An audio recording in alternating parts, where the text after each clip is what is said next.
a sua presença. Começo por, naturalmente, em nome quer do Instituto da Defesa Nacional, quer da Universidade Autónoma de Lisboa e do Departamento de Relações Internacionais e da nossa Unidade de Investigação Observar, saudar vivamente e agradecer a presença da senhora embaixadora Ana Gomes.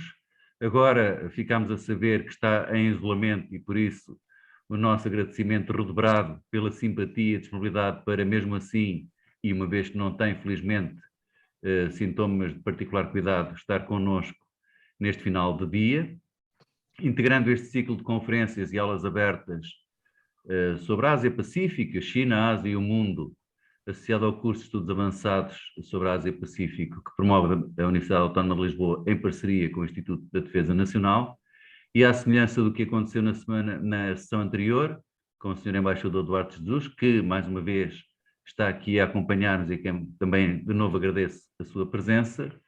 O modelo é uma exposição inicial, neste caso, da Sra. Embaixadora Ana Gomes, e depois, então, um período de questões, de debate sobre os vários aspectos, ou que a Sra. Embaixadora vá tocando durante a exposição, ou sobre outros que sejam suscitados pelas reflexões. Antes de passar a palavra à Sra. Embaixadora, eu vou fazer uma brevíssima apresentação de um currículo riquíssimo e muito vasto. Espero que não cometa aqui nenhum lapso de atualização. A Sra. Embaixadora Ana Gomes é licenciada em Direito pela Faculdade de Direito de Lisboa, é diplomata de carreira desde 1980, tendo suspendido funções em 2003, para se dedicar então à atividade política. Como diplomata, serviu nas missões junto das Nações Unidas em Genebra e Nova Iorque e nas embaixadas em Tóquio e Londres. E como todos sabem, entre 1999 e 2003 foi chefe de missão e embaixador em Jacarta, na Indonésia, tendo acompanhado o processo de independência de Timor-Leste e de restabelecimento de relações diplomáticas luso-indonésias. Foi membro do Secretariado Nacional do Partido Socialista, responsável pelas relações internacionais, membro do Parlamento Europeu num longo período entre 2004 e 2019, pelo Partido Socialista do Grupo SD, Aliança Progressista de Socialistas e Democratas.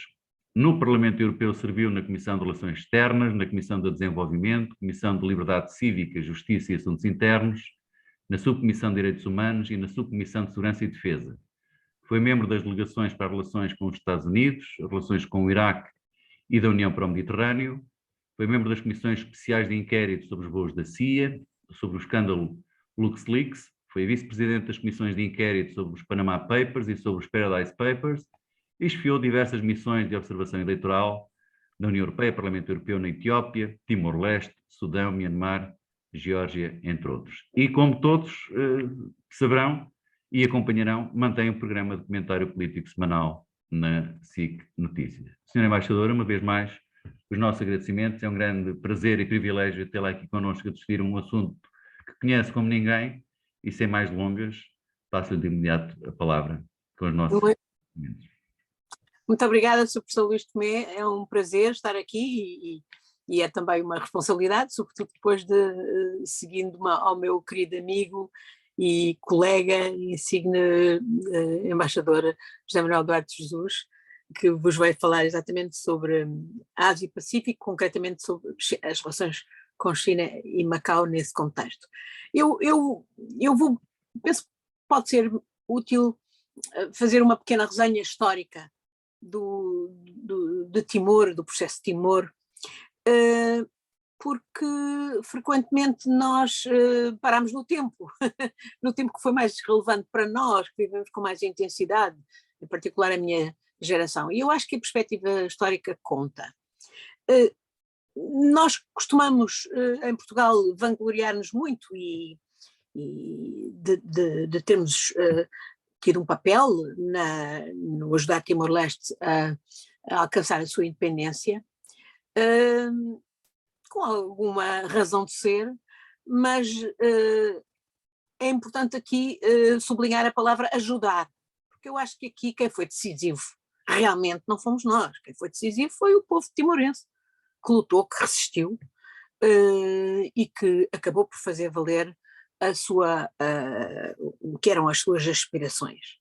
E Portugal cumpria-lhe assistir, porque Portugal tinha responsabilidades morais, históricas, para com Timor-Leste, visto que era a antiga potência colonial, desde 1596, que Portugal chegou à ilha de Timor, concretamente àquele enclave que hoje se chama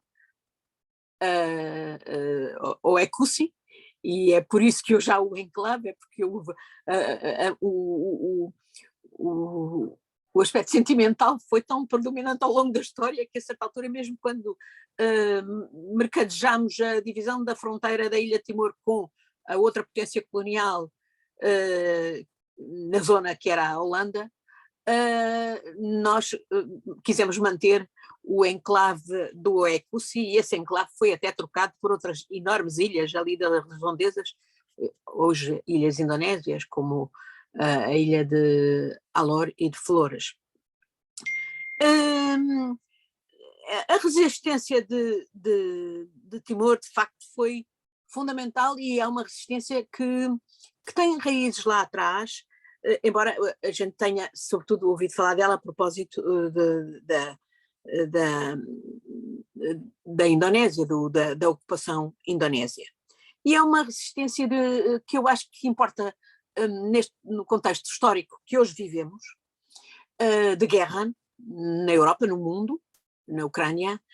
É exatamente um exemplo do triunfo de David contra Golias.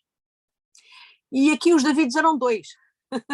Era Timor-Leste, obviamente, um pequeno país num contexto geoestratégico extraordinariamente adverso, extraordinariamente e colossal em relação à sua dimensão, e era também Portugal. Portugal era um pequeno país, no concerto internacional, e ainda mais naquela zona tão distante do continente, e portanto com poucas capacidades de intervir, mesmo que tivesse havido vontade. E não houve. Nós temos que não esquecer esse contexto colonial, exatamente por causa da distância. Portugal nunca foi uma potência colonialista muito presente e muito implicativa, digamos, com as tradições dos povos que viviam naquelas paragens, em particular em Timor-Leste, porque justamente não tínhamos gente suficiente. Durante a colonização de Timor é basicamente feita por padres dominicanos, a partir da ilha de Solor, e a nossa administração é sempre muito diminuta, e de alguma maneira isso também pode explicar que os timorenses tenham de alguma maneira guardado uma imagem positiva de nós, visto que não interferimos demasiado com as suas tradições. Houve, no entanto, revoltas, chegou a haver revoltas, claro, contra o poder colonial português, de vários chefes em determinados momentos, mas Timor era, digamos, a colónia mais distante, era a colónia por onde que era utilizada até para a deportação de presos políticos, designadamente durante o regime colonial fascista. Durante a Segunda Guerra Mundial, convém não esquecer, Portugal abandonou Timor. Salazar abandonou Timor. Timor teve um papel decisivo na Segunda Guerra Mundial, porque obviamente foi ocupado pelos japoneses com o intuito de, obviamente, passar para a Austrália, e não passaram porque os timorenses resistiram. Aliás, com a ajuda também de alguns insígnios portugueses, de alguns deportados e outros militares, que ajudaram a organizar a resistência. Mas isto aconteceu à conta de cerca de 70 mil vidas de timorenses que pereceram em condições duríssimas, em condições em que também implicaram, por exemplo, para alguns dos europeus, famílias europeias, portuguesas, anos em campos de concentração que os japoneses construíram em Timor. Portugal abandonou Timor, isso era a política de Salazar, era uma política que tinha a ver, de facto, com as dificuldades, a distância, mas também com a falta de percepção da importância de Timor estrategicamente e, no fundo, na linha na linha que depois mais tarde veríamos Salazar retomar com a Índia, quando ordenou, por exemplo, a pequena guarnição que resistisse heroicamente, deixando-se massacrar, mas sabendo que ela não tinha hipótese nenhuma de contrariar, portanto, as tropas invasoras. A verdade é que a seguir à Segunda Guerra Mundial, em que Timor, portanto, e eu espero que em breve seja dada devida destaque, há um livro que eu recomendo, que é o livro do professor António Manuel Monteiro Cardoso, já falecido, que é Timor na Segunda Guerra Mundial, o Diário do Tenente Pires, que aliás está em vias de ser posto em filme e até em série de televisão, e que eu espero que vá justamente lançar alguma luz sobre esse papel muito importante da resistência timorense durante a Segunda Guerra Mundial, com a ajuda, portanto, de alguns portugueses, entre eles o tal Tenente Pires e de Cal Brandão, e que põe, de facto, Timor-Leste no mapa da Segunda Guerra Mundial como a primeira derrota que as potências do eixo realmente sofrem. Isso não é suficientemente valorizado, nem aqui, nem na Austrália, porque, obviamente, depois a articulação que houve para deter as forças timorenses, as forças japonesas, fez-se com a Austrália, uma vez que Portugal não tinha interesse.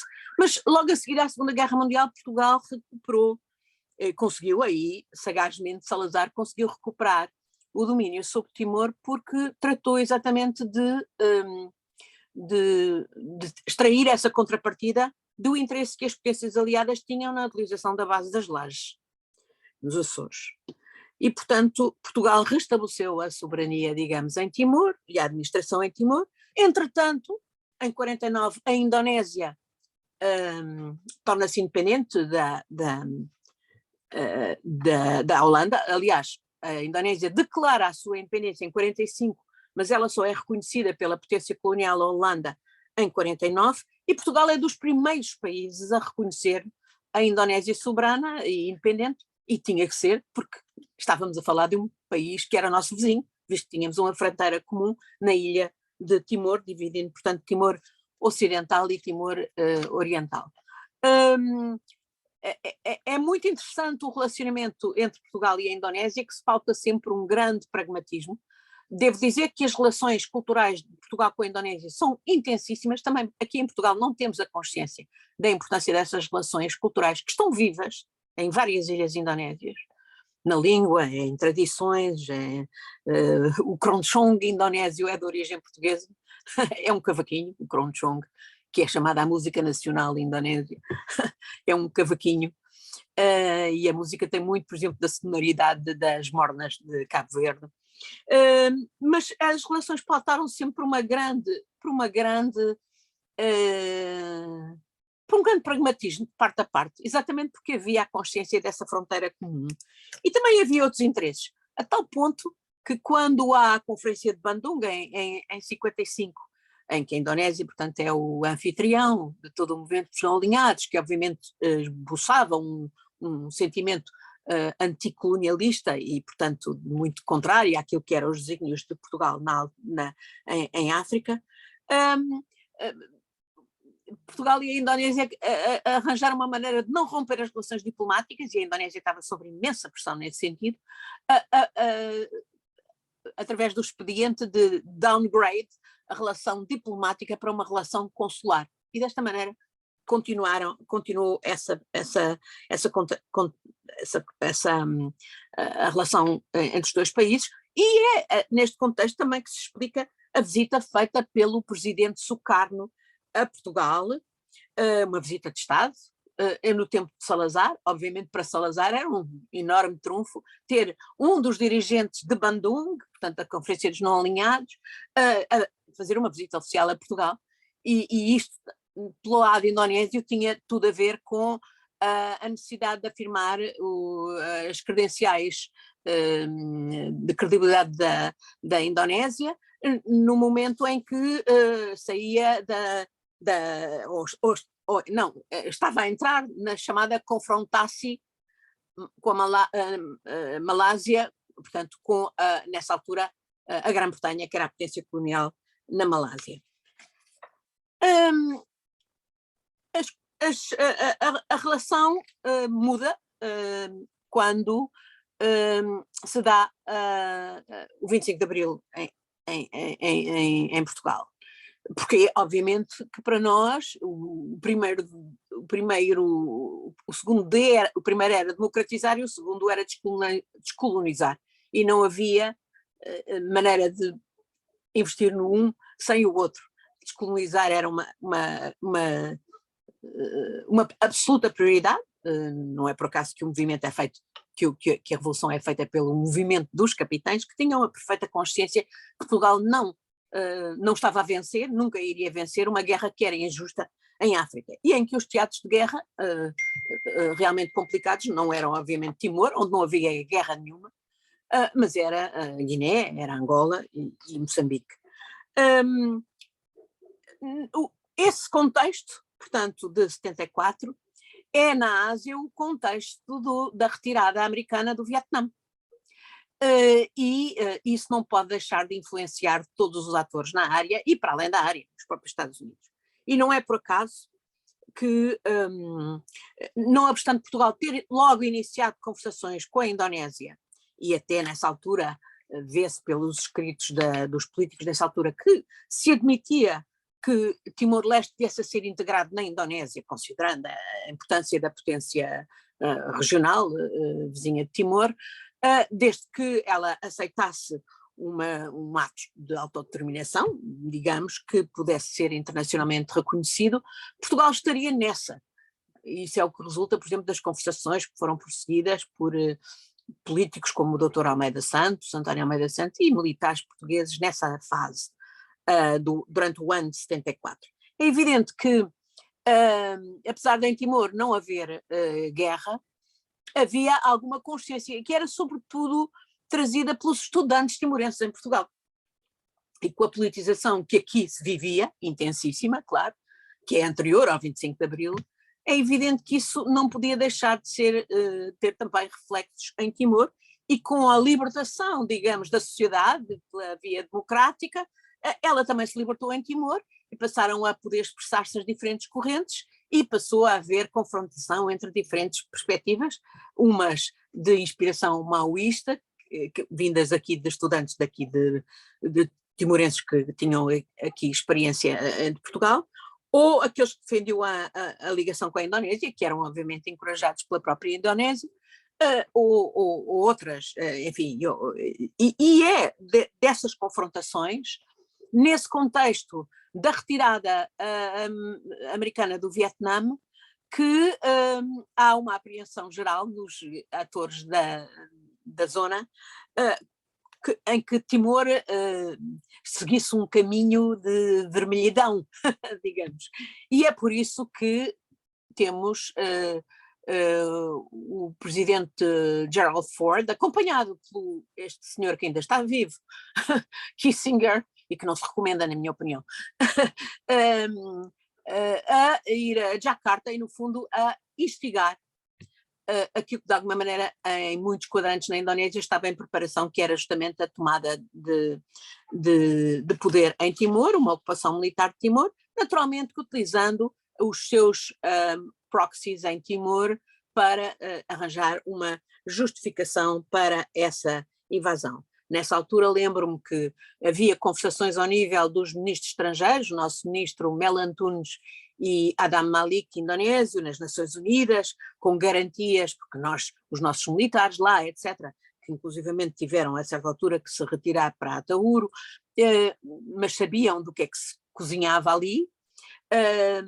Não é por acaso que Portugal não reconheceu a primeira declaração de independência de Timor, que é feita pela Fretilin em 28 de novembro de 1975, era porque justamente percebia que isso podia ser um ato assumido como uma provocação, digamos, e que desencadeasse o que efetivamente veio a seguir-se, e não obstante todas as garantias que o ministro Adam Malik deu ao ministro Mel Antunes nas Nações Unidas, a verdade é que no dia 7 de dezembro de 75 os militares indonésios invadiram e temos, portanto, todo o cortejo de terríveis violações que são conhecidas e que se calhar as mais terríveis são as que resultam não imediatamente, mas depois nos meses e anos seguintes, através da fome que o território e que o povo do território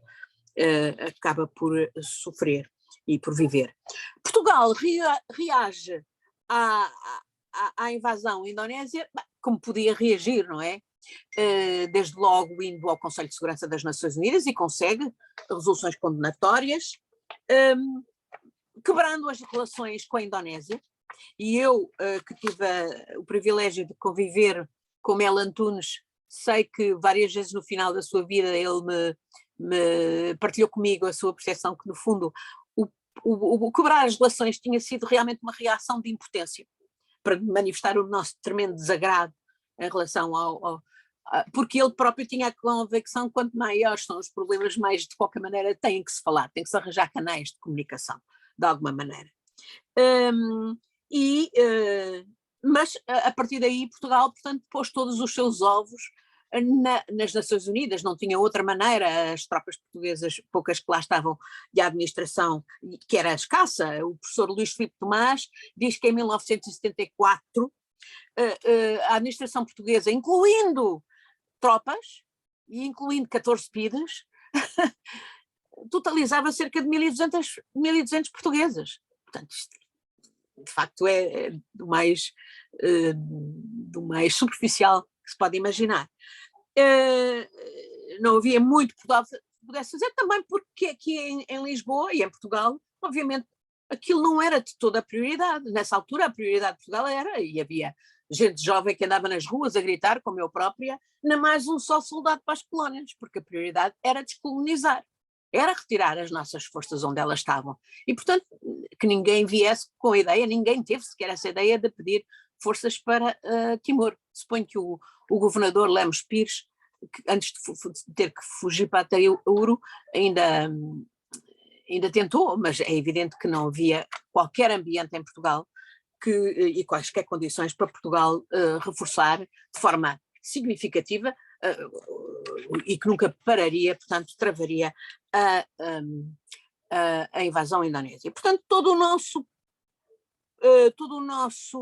a nossa ação vai exercer-se no plano diplomático e muito centrada exatamente nas Nações Unidas, na base das resoluções que tinham sido aprovadas pelo Conselho de Segurança e pela Assembleia Geral.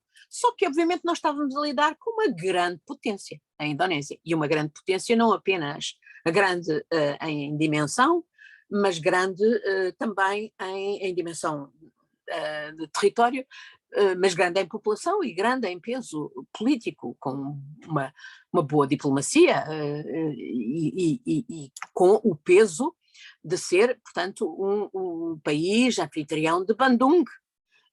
E, portanto, nas Nações Unidas isso pesava muito e, pouco e pouco, nós assistimos a uma erosão dos votos na Assembleia Geral, cada vez que se apresentava a resolução sobre Timor-Leste, a ponto de, em 1982, a chamada Resolução 3730 da Assembleia Geral ter passado apenas com 2 votos, por 2 votos.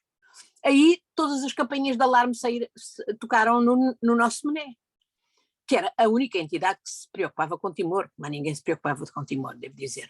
Talvez no Ministério da Defesa alguma coisinha, mas não era nada que se percepcionasse em termos de opinião pública.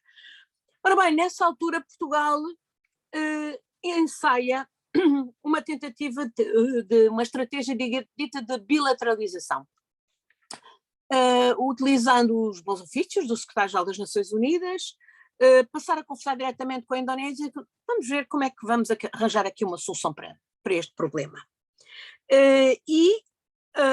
Uma primeira perspectiva que se ensaia, e ainda no governo do primeiro-ministro Mário Soares, sendo ministro de Estrangeiros o ministro Jaime Gama, é a possibilidade de se utilizarem as eleições indonésias de 1987, e haver umas eleições entre aspas, estamos a falar da Indonésia sob o regime ditatorial de Suharto, mas faziam aquela fantochada de ter eleições, e ia haver eleições em abril de 87, e a possibilidade, portanto, que se discutia nessas conversações diplomáticas entre Portugal e a Indonésia sob os auspícios do secretário-geral era a possibilidade de se aproveitarem essas eleições indonésias para, no fundo, se chegar à conclusão que os timorenses tinham decidido ficar integrados na Indonésia. Basicamente era isso. Bom, as coisas mudaram, curiosamente, porque o Dr. Mário Soares, que era primeiro-ministro, quando isto se negociava, de repente passou a Presidente da República. Aliás, não foi de repente, foi eleito Presidente da República e assumiu, portanto, em 1986. E quando há um facto que eu reputo da maior importância, e isto é para sublinhar como às vezes as pessoas, os indivíduos podem fazer mudar o curso da história. E eu estou convencida que houve um indivíduo que fez aqui mudar o curso da história, e talvez ele até na altura nem tivesse tanta a consciência desse poder. Estamos a falar de Monsenhor Ximenes Belo, que era bispo de Dili, um bispo, aliás, que é entronizado, havendo até muitas suspeitas que trabalhasse para a Indonésia, era favorecido pelos indonésios, mas era um bispo que obviamente era perto do seu povo e rapidamente começa a contar e a agitar-se junto do Vaticano e não só, em defesa do seu povo, vendo o que o povo sofria. O bispo, Dom Ximenes Belo, Dom Carlos Ximenes Belo, vem a Lisboa discretamente, eu diria mesmo secretamente, em 85, no verão de 85, e encontra-se com o Dr. Mário Soares, primeiro-ministro, mas em vias de iniciar uma campanha eleitoral que o conduziria à presidência da República. E essa conversa foi muito importante, porque o nosso então primeiro-ministro ficou muito impressionado com o que lhe dizia Dom Ximenes Belo. Dizia-lhe que no fundo a Fraquilim e a resistência nas guerrilhas era o povo em armas. Isso fez uma grande diferença para o Dr. Mário Soares. E ele, achando-se Presidente da República a partir de março de 86, obviamente não podia permitir que se fosse para esse tal negócio que estava feito, que estava a ser preparado a nível diplomático, sem que garantir que efetivamente o povo de Timor-Leste era efetivamente consultado sobre quais eram as suas aspirações. Ele é neste contexto que ele, já em julho de 86, convoca um Conselho de Estado e retira desse Conselho de Estado, por proposta dele, que seja anexado ou que seja integrado na tal consulta que se iria fazer em Timor-Leste, no quadro das eleições indonésias, uma pergunta específica sobre se sim ou não autodeterminação de Timor. Porque, obviamente, Portugal punha as coisas em termos do direito internacional, portanto, em termos da realização do direito à autodeterminação do povo de Timor. E a autodeterminação podia-se fazer de várias maneiras, nos termos das resoluções das Nações Unidas 1541 e 1514, através da integração, da anexação ou da independência.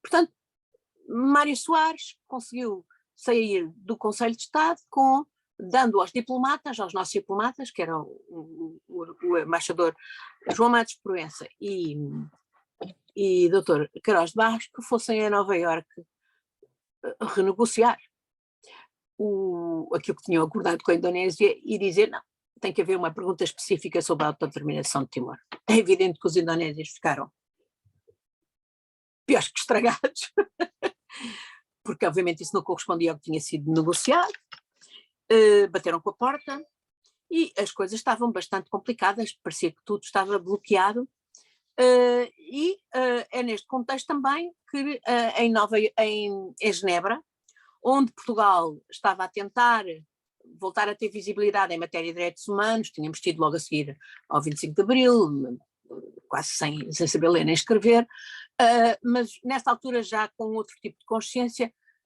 muito por ação do nosso embaixador Costa Lobo, António Costa Lobo, quer-se ter um perfil em matéria de direitos humanos e, portanto, Portugal, aí, na Comissão de Direitos Humanos da ONU, em Genebra, faz uma declaração em fevereiro de 87 a dizer que as eleições indonésias de abril não servem para aferir a vontade do povo timorense. Essa vontade tem que ser aferida em termos adequados internacionalmente, em correspondência com as resoluções relevantes da Assembleia Geral sobre o direito à autodeterminação. Esta assunção pública por Portugal, curiosamente, despoltou a necessidade de ação indonésia. E a Indonésia, poucos dias depois, bate à porta do secretário-geral das Nações Unidas, que era Pérez de Cuéllar, e propõe-lhe voltar a conversar com Portugal. Percebe que aquela ruptura que Portugal assume num contexto de direitos humanos não era favorável também para a Indonésia. E, portanto, a Indonésia pede a retomada dos bons ofícios do secretário-geral. E é nesse contexto que Pérez de Cuéllar vem a Portugal, já com o governo do professor Cavaco Silva, Mário Soares, Presidente da República, e se começa a trabalhar na ideia de uma missão parlamentar. Eu lembro-me que o meu querido colega que teve a ideia, e que tinha que ter uma ideia qualquer para haver conteúdo para as ditas, era exatamente a ideia de uma missão parlamentar, que poderia perfeitamente ter uma missão alargada, que efetivamente fosse com garantias, poder aferir desse tal direito da autodeterminação. Era essa a ideia. Essa missão parlamentar, durante um certo tempo, é o que está no âmago das negociações. Ela, a certa altura, borrega. E borrega porque há basicamente uma missão avançada, que é mandada pelo MNE, com autorização indonésia, a Timor, e que percebe que a situação em Timor está a ferro e fogo. Não era só as guerrilhas na montanha, era de facto a população civil que já estava organizada e que ia aproveitar essa missão para demonstrar e fazer conhecer ao mundo, e estamos a falar do território que nessa altura estava completamente fechado ao mundo, só lá entravam indonésios, não é? Ora bem, nós em Genebra conseguimos profiadamente, depois de muitos anos, fazer entrar em Timor um relator das Nações Unidas contra a tortura, porque obviamente os relatos de violações de direitos humanos de Timor eram tremendos e, portanto, nós nas Nações Unidas destacávamos isso no exercício das nossas competências e das nossas obrigações como potência de jure, éramos potência administrante de jure, não éramos potência administrante de facto, quem era a Indonésia, mas exatamente para chamar a atenção para isso e para não deixar o assunto morrer, cada vez mais nós começámos, justamente, não era possível tentarmos ter um perfil em matéria de direitos humanos a nível global e ignorarmos a questão de Timor. Portanto, Timor esteve sempre na nossa agenda, na agenda dessa campanha por nos dar visibilidade nos direitos humanos, de que o embaixador António Costa Lobo era liderava.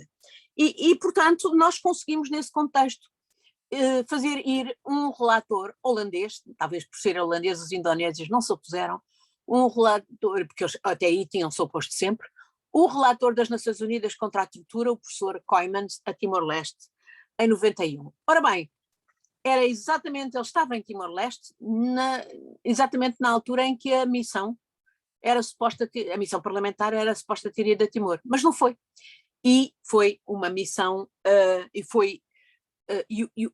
mas o povo estava a organizar-se para se manifestar perante a nossa missão. E não podendo manifestar-se perante a nossa missão, pois manifestou-se perante o relator das Nações Unidas contra a tortura. E é nesse contexto que se dá um massacre, que se dá um motim, o assassinato de um jovem, Sebastião Gomes, e é o assassinato, e é o funeral dele que dá origem, 2 ou 3 dias depois, ao massacre de Santa Cruz, de 12 de novembro de 91. E este é o grande ponto de viragem internacional na percepção do mundo inteiro, mas também de Portugal, sobre Timor-Leste. Porque até aí, Timor-Leste era um non-issue. Ninguém falava disso, muito pouca gente sabia de Timor, mesmo diplomatas, muito poucos sabiam isso, se interessavam por Timor. O general Yanes, enquanto Presidente da República, tinha-se interessado por Timor, estava na Constituição da República, tal como Macau, entre as suas atribuições. O presidente Mário Soares também, naqueles tempos que já vos referi, mas pouca gente em Portugal e na opinião pública, praticamente ninguém falava sobre Timor. Não obstante até termos aqui timorenses em condições terríveis, muitos deles vindos para Portugal no âmbito de um programa de reunificação organizado pela Cruz Vermelha, lá com o nosso apoio, sobretudo de antigos funcionários públicos portugueses ou as suas famílias, e que viviam muitos deles em condições inenarráveis ali no Vale do Jamor. O massacre de Santa Cruz muda tudo. E muda tudo porquê? Porque houve muitos massacres em Timor, mas este massacre foi filmado. E o filme passou no mundo inteiro. E aí temos que prestar tributo a 3 jornalistas extraordinários, um já falecido, Max Stahl, de origem inglesa, que aliás se tornou cidadão de Timor e viveu o resto da sua vida em Timor e lá morreu. E 2 jornalistas americanos, Amy Goodman e Alan Nain, porque são eles que conseguem vir cá para fora relatar o que se passou, no caso dos americanos, e no caso do Max foi quem filmou os timorenses no meio das campas a rezar em português. E isto tem um impacto devastador na própria opinião pública portuguesa. Quando os portugueses veem os jovens timorenses a rezar em português, escondidos entre as campas e a esvair-se em sangue muitos deles, isso foi um despertar da nossa opinião pública. Também os tempos eram outros, estamos a falar de 91, e isso tem a partir daí um impacto decisivo sobre as autoridades portuguesas. A partir daí não havia ministro nenhum mais que não quisesse ser visto como mais papista que o Papa em relação a Timor-Leste. Até aí ninguém ligava nada. E podiam-se fazer até preparar estes negócios hoje indizíveis. Mas a verdade é que aí mudou tudo. E Portugal passa a ter uma estrutura que se reorganiza dentro do próprio MNE para tratar de Timor. Isso é feito no tempo de Durão Barroso, ministros estrangeiros, com uma pessoa a chefiar um departamento que era o embaixador Rui Quartins Santos, que passa a acompanhar, por exemplo, quer uma campanha de promoção, por exemplo, do que viria a ser o Nobel da Paz em 96 para Monsenhor Belo e hoje o Presidente Ramos Horta, ou o chamado diálogo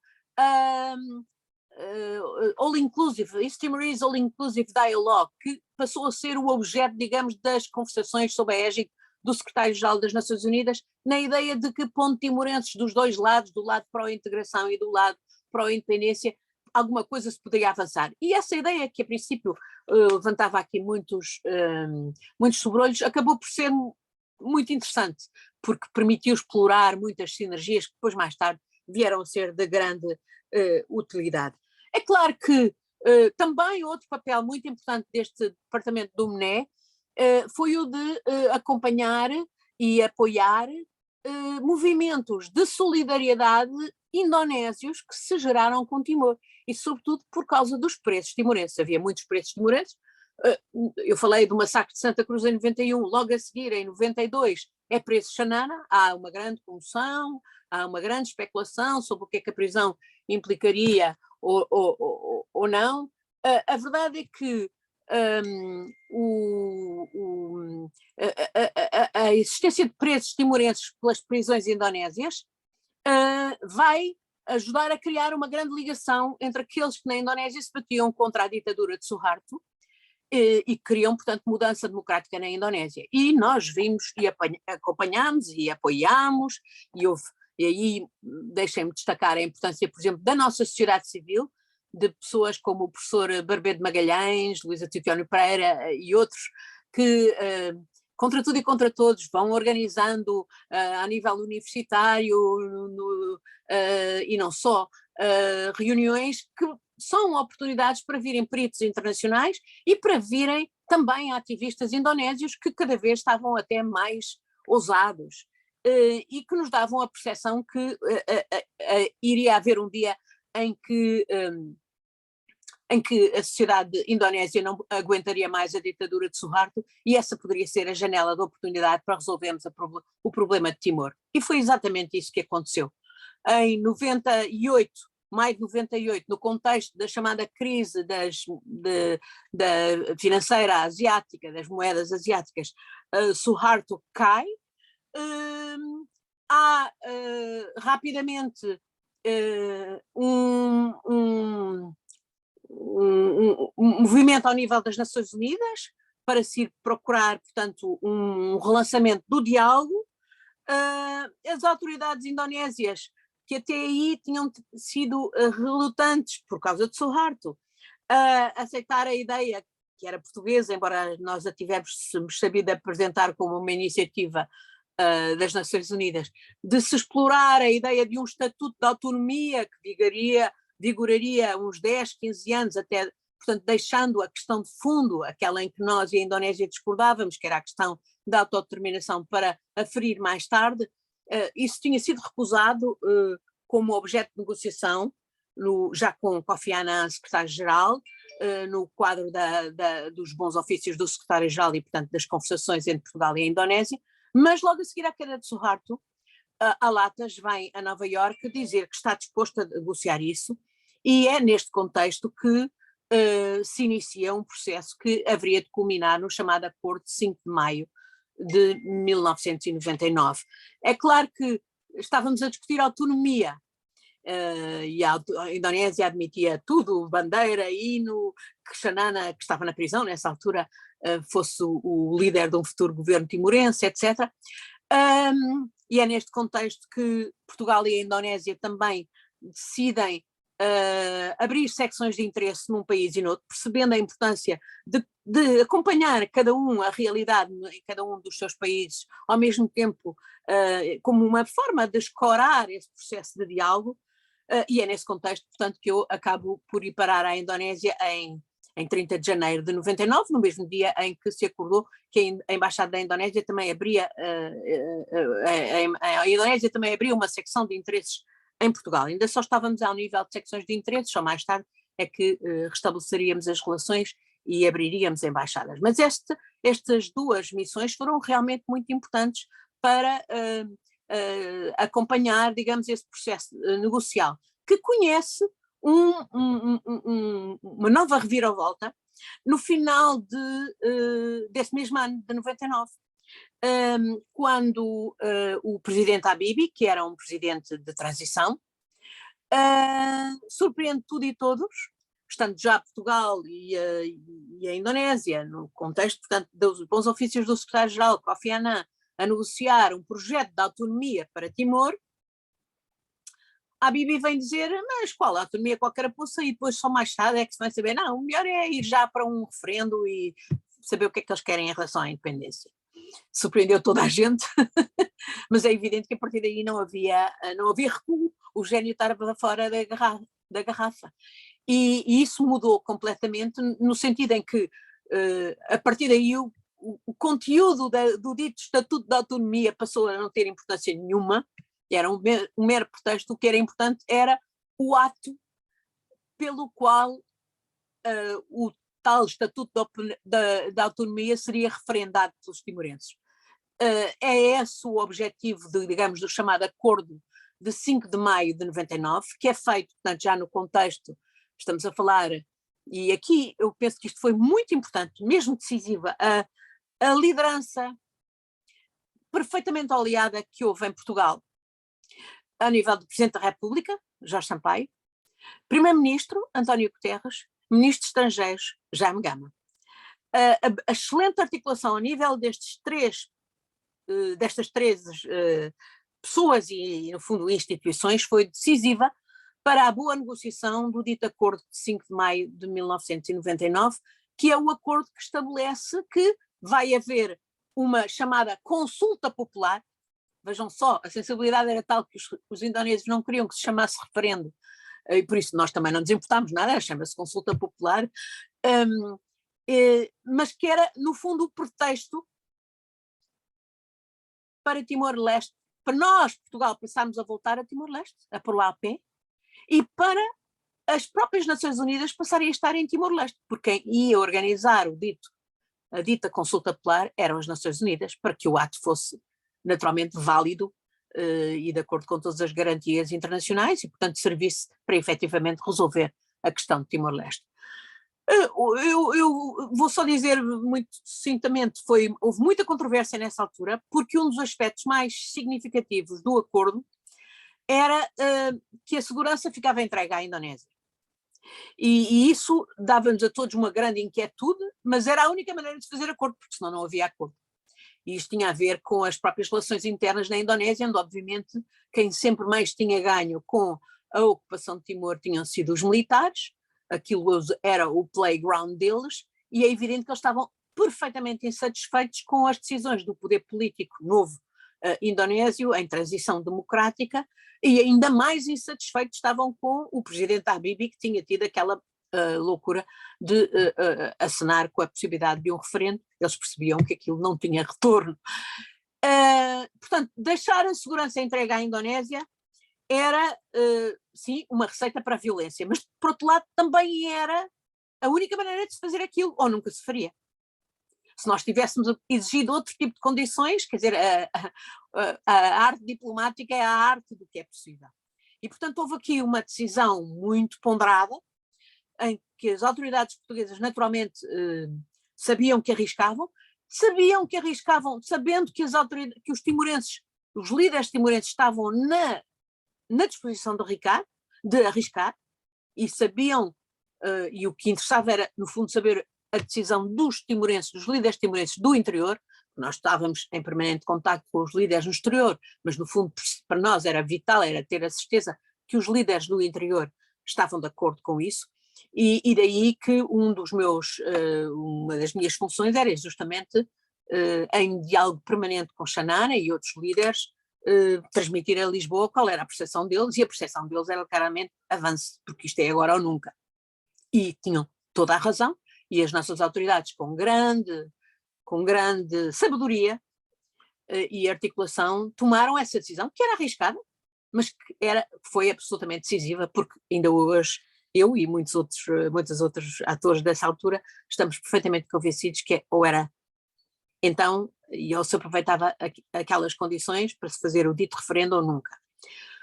Eu não vou, se quiserem depois poderei esmiuçar como é que as coisas passaram. A verdade é que as Nações Unidas foram para Timor, foi a UNAMET, a missão das Nações Unidas espiada por Ian Martin. Deixem-me destacar o papel de dois outros homens fundamentais das Nações Unidas ao longo de todo este processo. Um chama-se Francesc Vendrell, é catalão, foi diretor da Ásia-Pacífico durante anos e anos nas Nações Unidas, e outro chama-se Tamrat Samuel, é eritreu. Foram absolutamente decisivos em todo este processo, e não estou a referir-me apenas ao processo de organização do referendo, desde sempre foram decisivos para este caminho que acabou por se fazer com a faculdade permitindo ao povo timorense finalmente poder exercer o seu direito de voto, sabendo os riscos que corriam e massivamente escolhendo, e a escolha era entre autonomia sim ou não, sendo que o não era independência. E é evidente que o povo massivamente escolheu a independência. E é neste contexto porque depois, e por causa da violência que se sabia que era inevitável, embora não se soubesse qual a sua dimensão, que há depois também uma mobilização extraordinária em que as autoridades portuguesas fazem um forcing tremendo, em que, inclusivamente, como devem saber, o papel quer do presidente Jorge Sampaio, quer o primeiro-ministro Guterres, inclusivamente dizendo a Clinton se o mundo não se mobiliza para ir ajudar-nos a intervir em Timor, para salvar Timor desta violência, nós também não podemos, por exemplo, manter as nossas forças, as forças que temos no Kosovo, que era nessa altura uma prioridade a nível internacional, e daí que o contexto nunca pode ser só cingido a um território, temos que ver sempre a perspectiva geoestratégica, e a geoestratégia aqui não é apenas sequer da Ásia-Pacífico, é global. Nesse contexto, portanto, depois se constitui a missão Interfet, liderada pela Austrália, porque nós obviamente quisemos que fosse liderada pela Austrália, porque obviamente não queríamos, digamos,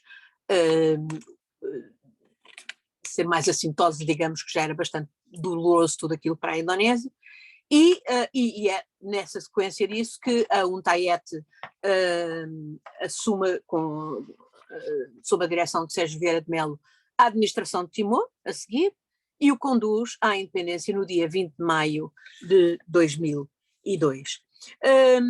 Eu gostaria de sublinhar no processo diplomático, Portugal teve aqui, em vários momentos, uma arma, o David teve aqui uma arma importantíssima, e que justamente remete para o que eu há bocadinho dizia sobre que as dinâmicas nunca são apenas limitadas ao território, neste caso ao pequeno território Timor-Leste. E a nossa arma, digamos, era a União Europeia. A partir do momento em que Portugal aderiu à União Europeia em 1986, nessa altura não era a União Europeia, era a CEE, mais tarde é que se converteu à União Europeia. Portugal passou a ter um peso, passou a ter uma capacidade de intervenção, de mobilização dos seus parceiros. Às vezes, devo-vos dizer que às vezes era mais difícil para um diplomata português mobilizar os diplomatas dos nossos parceiros europeus do que, por exemplo, os próprios indonésios, porque eles tinham todos interesse em fazer negócios com a Indonésia e, portanto, tinha que se estar a tirar com todo o tipo de argumentos, de morais, de políticos, etc. Foi uma arma que, por exemplo, o primeiro-ministro Guterres utilizou, ainda com Suharto vivo, em 96, quando há a terceira cimeira ASEM, e utilizou, se quiserem poderemos esmiuçar, porque eu acho que foi muito interessante a forma inteligente como o primeiro-ministro Guterres utilizou a ASEM, sabendo que a conjuntura era adversária porque os países europeus não queriam que se falasse de Timor na agenda ASEM. E ele conseguiu pôr aquilo como um tema principal, embora Suharto também não quisesse obviamente falar, os nossos parceiros não queriam falar de Timor porque sabiam que isso era extraordinariamente inconveniente para a Indonésia de Suharto. No entanto, nós conseguimos pôr isso na agenda de alguma maneira, isto é, embora não estivesse formalmente na prática, não se falou de outra coisa, e portanto é uma demonstração de como, mais uma vez, David muitas vezes pode fazer das fraquezas forças e ter ganho de causa. E finalmente, peço desculpa, devo dizer-vos também como o facto de sermos membros da União Europeia foi absolutamente decisivo para, já depois do referendo, que portanto ocorreu a 30 de agosto de 1999, nós conseguirmos num prazo recorde a decisão do Parlamento indonésio de cancelamento da anexação, o que ocorreu logo em outubro de 99.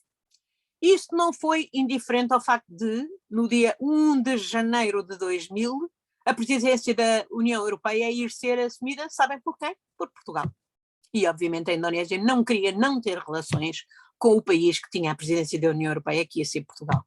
E por isso, não só em outubro tivemos a decisão de cancelamento da anexação, como na base disso, Portugal imediatamente pediu o restabelecimento das relações diplomáticas, e no dia 28 de dezembro de 99, menos de um ano depois de eu chegar à Indonésia, as relações diplomáticas entre Portugal entre Portugal e a Indonésia eram restabelecidas. E isto era muito importante. Não só porque, obviamente, era um instrumento fundamental para também ajudar a um novo tipo de relação que tinha que ser criada entre Timor-Leste e a Indonésia para poder sobreviver, Timor-Leste independente, como hoje sobrevive, com boas relações com a sua vizinha Indonésia, como também era muito importante para resolver uma série de outros problemas e, além do mais, recuperar a extraordinária herança cultural portuguesa na Indonésia e valorizá-la. Esse foi, digamos, o trabalho que eu fiz, basicamente a partir daí, ainda havendo, portanto, muitas outras interações relacionadas com Timor e relacionadas com os problemas que resultaram, portanto, da retirada da Indonésia de Timor, designadamente cerca de 250 mil refugiados que vieram para a Indonésia e depois tiveram que ser repatriados e esse processo também não foi fácil, mas foi muito interessante e foi um processo em que Portugal cooperou claramente com a Indonésia e com Timor e assim o problema se resolveu. Penso que fico por aqui e será talvez mais interessante responder às perguntas que os alunos tenham para colocar-me. Embaixador, muito obrigado. Percebemos aí alguma tosse, espero que não sejam sintomas da infecção Covid que há pequeno, mas abrimos de imediato então agora o período de perguntas e respostas, comentários, seja por parte dos nossos estudantes, seja de outros participantes, inclusivamente um convite especial para o Sr. Embaixador Eduardo Jesus, se quiser adicionar algum comentário ou alguma correção, sinta-se inteiramente à vontade, mas abro de imediato então este período de debate, abusando um pouquinho mais da disponibilidade da Sra. Embaixadora. Aproveito para dizer que infelizmente tenho que me retirar por motivos de doença de uma pessoa de família. Sr. Embaixador, muito obrigado mais uma vez. Obrigado. Está também connosco agora aqui nesta sessão com a Sra. Embaixadora. Obrigada. Então, se ninguém adianta, eu tenho dois pedidos de comentários para a Sra. Embaixadora. Até aproveitando a circunstância de ter estado na cerimónia do 20º aniversário de independência de Timor-Leste, em jeito de balanço, falou-se muito, aliás, também eu ouvi por esses dias, falar daqueles que são agora os grandes desafios de Timor-Leste para os próximos tempos, cruzando, aliás, com o facto de termos de novo na presidência o presidente Ramos Horta, que tem uma longa experiência na construção da independência e da liderança política. Portanto, em seu entender, quais é que são para além daquilo que foi institucionalmente referido pelo próprio presidente Ramos Horta, os grandes desafios de Timor-Leste neste contexto? São mais questões internas de desenvolvimento, combate à pobreza, infraestruturas? É mais o relacionamento externo nos balanços que faz entre a pertença, candidatura à ASEAN ou a parte das ilhas do Pacífico, o balanceamento entre a Indonésia e a Austrália? Onde é que situa verdadeiramente os principais objetivos de Timor-Leste, país independente, apenas com 20 anos, mas que já provou resiliência, mas que tem grandes desafios pela frente? Uma segunda questão, até porque há pouco na sessão com o embaixador Duarte Jesus também foi relativamente aflorada, era um comentário seu à visita recente do ministro dos Estrangeiros chinês, que terminou em Timor-Leste um périplo que fez a 10 nações do Pacífico. Portanto, a China é apoiante, enfim, da adesão de Timor-Leste à ASEAN, mas ao mesmo tempo parece querer também puxar um pouco Timor-Leste, não tanto no quadro do Sudeste Asiático, mas para um enquadramento geopolítico mais nas ilhas do Pacífico, e obviamente parece-me, não sei se a senhora embaixadora concorda, que há aqui uma lógica chinesa de contrabalanço e reforço de presença, sobretudo face às tensões com a Austrália e naturalmente dos Estados Unidos. Gostava de ouvir sobre estes dois aspectos, se fizer favor. Sim, são 20 anos de independência e Timor-Leste tem um privilégio que se calhar muitas outras nações, quando se constituíram, não tinham. É que tem recursos próprios. Recursos que vêm do petróleo, desde logo daquele acordo Austrália-Indonésia, que Portugal de resto contestou no Tribunal Internacional de Justiça, na Haia, e que foi maravilhosamente renegociado no tempo da administração das Nações Unidas, e que deu 90% dos recursos para Timor. O acordo com a Indonésia era, Indonésia e Austrália era 50-50. E quando as Nações Unidas renegociaram em 2002, sim, passou a ser 90-10. 90 para Timor e 10 para a Austrália, o que é extraordinário.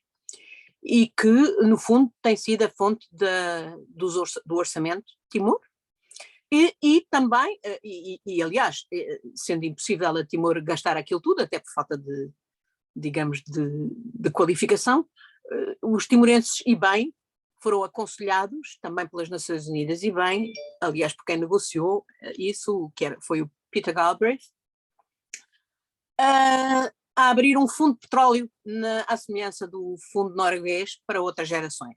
Esse fundo de petróleo tem hoje qualquer coisa como 19 mil milhões para futuras gerações. E a ideia era que esse fundo de petróleo, obviamente, depois fosse também alimentado pelos outros jazigos de petróleo e de gás natural que Timor-Leste tem. No caso do outra grande fonte com a Austrália, portanto também uma nova jazida, que aliás não é nova, penso que já no tempo colonial português já se sabia que ela existia, mas houve um outro acordo, mas o que se sabe é que os recursos no fundo são finitos. Há no entanto uma área, um setor que ainda está completamente por explorar e em que o potencial é extraordinário, quer no mar, quer em terra, que é o gás natural. Portanto, Timor-Leste tem recursos. O que Timor-Leste não tinha era qualificação, obviamente, à partida, para utilizar, e tinha imensas todas as necessidades do mundo, ainda por cima, por causa da tremenda destruição com que os timorenses se confrontaram depois da saída dos indonésios.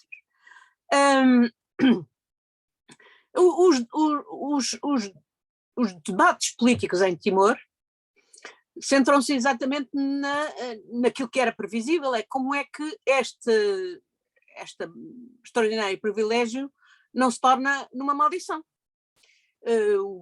O petróleo, o dinheiro do petróleo, como é que não se torna numa maldição? Como é que não alimenta a corrupção? Como é que não fomenta as desigualdades? Como é que efetivamente reverte em prol do desenvolvimento do povo? E sem dúvida que muito já foi feito, mas muito mais há a fazer e, sobretudo, a percepção é de que há oportunidades hoje para os jovens, sem dúvida, mas as desigualdades também são tremendas. E os grandes debates são se, de facto, todos os ovos devem ser postos no desenvolvimento das indústrias relacionadas com o petróleo, ou se, pelo contrário, é essencial diversificar as atividades económicas, e felizmente Timor-Leste não tem falta de outras áreas com tremendo potencial, mas que até hoje não estão minimamente exploradas, são completamente artesanais, desde a agricultura, obviamente as zonas de Timor-Leste, agora que se fala, por exemplo, numa crise alimentar a nível global, há zonas de Timor-Leste, no sul da ilha de Timor, que produzem 3 culturas por ano. A Indonésia comprará tudo o que Timor produzir, desde que haja canais de escoamento, ou por estrada, ou por barco, ou o que quer que seja, e desde que haja, portanto, produção direcionada para isso. A mesma coisa, por exemplo, em relação às pescas. Timor-Leste tem um manancial de pesca extraordinário, mas quem beneficia hoje desse manancial são os barcos indonésios e são os barcos chineses, obviamente. Não são barcos e não são pescadores timorenses. Portanto, esta questão da diversificação hoje está muito presente nos debates internos, e a grande questão já nem sequer é ao nível do discurso, é ao nível da ação executiva, fazer. E é também aí que eu acho que há uma outra, claro que nesse sentido uma prioridade tem que ser sempre a questão da educação, porque obviamente para explorar todas essas outras oportunidades é preciso gente educada, gente qualificada. Já não estamos na situação em que Timor estava em 2000, em que só tinha, por exemplo, um médico, hoje tem mais de 1000, mas ainda há tremendas necessidades, exatamente para encarar as ações para explorar estas diversas áreas e muitas outras. E daí que o grande debate hoje seja também o da mudança geracional. Há a percepção que muita da conflitualidade em Timor é uma conflitualidade que está muito personalizada, como é natural, nos seus principais, naqueles que foram até hoje as suas principais figuras, quer da resistência, quer já deste período primeiro da independência. Eu suponho que o presidente Ramos Horta, com as qualidades de diálogo que ele tem como ninguém, tem também a consciência de que este é o grande desafio e que dentro do próximo ano terá que tomar medidas para efetivamente garantir que há uma transmissão geracional, que aqueles que hoje são já seniors e que têm que estar, felizmente, que estão ativos, mas têm que estar num posto, digamos, de conselheiros de Estado, digamos, e de entregar a governação a muita gente hoje da geração dos 40, 50, já perfeitamente qualificada, que já serviu em governos, como ministros, etc., e que terá outra capacidade, inclusivamente, de pôr de lado algumas velhas querelas, que muitas vezes são muito pessoais. Portanto, eu penso que esse é um grande desafio. É neste contexto também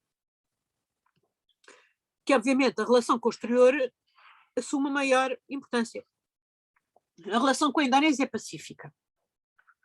A interação é pacífica. A relação com a Austrália também, embora sempre mais, por vezes mais complicada, mas também com uma grande base. Até que o petróleo reforça. Já à vontade para beber água. Mais problema. A ASEAN não é problema nenhum, é perfeitamente consensual. Timor vê-se como membro da ASEAN, vai entrar para a ASEAN, já é membro observador e percebe que tem que estar na ASEAN. O grande enfrentamento é, obviamente, com a China, porque a China é que tem ali um desígnio hegemónico, que não é só na região, é no mundo, e que acaba por maniatar ou conformar ou definir as relações dos outros, de todos os países consigo própria. E é evidente que o conflito com os Estados Unidos não deixam ninguém tranquilo naquela zona, sobretudo porque ainda por cima há conflitos que diretamente implicam várias das potências do Mar da China com a própria China, não é? E, designadamente as disputas por território. Neste contexto, Timor sabe da sua vulnerabilidade, ainda por cima sabe também como as suas necessidades de desenvolvimento o põem. É muito fácil a China oferecer-se para fazer tudo, não é? E tem feito tudo, não é? Do Palácio Presidencial, o que seja. Muita gente tem consciência que isso tem sempre volta na ponta, quando estão envolvidos interesses chineses. E no caso concreto, há muita preocupação também pelas ligações de corrupção, há muita interligação com parceiros locais que obviamente funcionam na base de esquemas corruptos. E já não basta a corrupção, digamos, importada da Indonésia, também há agora a nova corrupção com outro tipo de implicações com parceiros chineses. E sim, esses são os desafios para Timor, diria eu. Muito obrigado, Sra. Embaixadora. Curioso, porque eu tenho a impressão que um dos desafios que eles agora vão ter que enfrentar são as grandes assimetrias entre Dili e o país. Aliás, a Sra. Embaixadora também sublinhou isso agora, estando em Timor-Leste. Mas não vejo aqui mais nenhuma pergunta ou pedido. Porventura também querem poupar a Sra. Embaixadora a mais este esforço. Por isso, se concordar, vamos fechando, sem antes, obviamente, deixar de novo, uma vez mais, lhe agradecer muito enfaticamente a disponibilidade para estar aqui conosco, não apenas para partilhar os seus muitos conhecimentos e experiências, mas também pelo contexto em que está de isolamento motivado pela infecção Covid-19 e também por esse redobrado sacrifício, só podemos estar-lhe muito gratos. Foi um enorme privilégio contar com a sua participação neste nosso curso, nesta nossa sessão, e desejamos a sua rápida recuperação e certamente que iremos incomodar a senhora embaixadora em futuras oportunidades para podermos continuar a beneficiar das suas experiências e dos seus conhecimentos. Em nome do IDN, da UAU, do nosso curso, estudantes, colegas e participantes, vários que estiveram aqui a acompanhá-la, os nossos agradecimentos e que recupere totalmente, pelo menos saia desse isolamento com a maior brevidade possível. Aos participantes, deixem-me só pedir uma salva de palmas possível à moda do Zoom, aqui utilizando as reações, que é a forma de... Podemos bater assim as palmas. É sempre um prazer ouvir a doutora Ana Gomes a falar do meu país. Desejo-lhe as rápidas melhoras. Um grande beijinho. Muito obrigada a todos e todas, e a UAL, ao IDN e ao seu professor Luís Tomé, sem dúvida. Hoje a minha voz está um bocadinho, agora já começa a estar mesmo afetada, mas estarei sempre disponível, com certeza, com todo o gosto. Muito obrigada. Obrigado. Obrigada, senhora embaixadora, foi um gosto. Obrigada. E as senhoras? Obrigada. Boa noite a todos. Senhora embaixadora, muito obrigado mais uma vez. Obrigada. Obrigada também ao UAL. Boa noite.